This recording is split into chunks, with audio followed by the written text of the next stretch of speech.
ঝাড়ুরা রাইসা মাথা মুতা গরম করেছে কইলো আজ না একটা ধান মুন সব জ্বালিয়ে আলাম উঠাই ধরেন আব্বা জ্বালিয়ে দেন ভালো লাগে না কাম করতাম না চাষা জানোর আমরা হাসা মেসেজ দিতে আছে কেট জ্বালিয়ে দিতাম কাম করতাম হাসা মেসেজ দিছে না আমি কাম করতাম না আমরা তাও আমি কথা এই তাও কেদি গায় আর কইতাম না কইতাম আর মারতাম না জানোয়ার রানো ইয়া করতে নাটক করতে আইছে এই তোর দুরে কাট হয়ে পরে এবারে তুই জিরাইছে পরে এবারে কাটবো নাটক করবি একটা কান কোন হাড়ি এলামু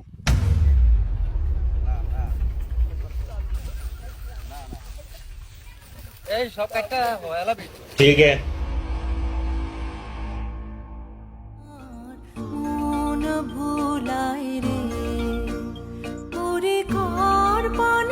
আরে এটি কি কাটত ওই মাঝখানে টিকাট শুধু খায় ঘরে খুব বই হবে তুই কাট তুই এনে বইরে ছিস নবাবগিরি দেখিয়া এককে দিব ধরা চিনিস নি তুই কিন্তু তুই কার লগে ফাইজলামি করস তোকে বড় না ছোট আমি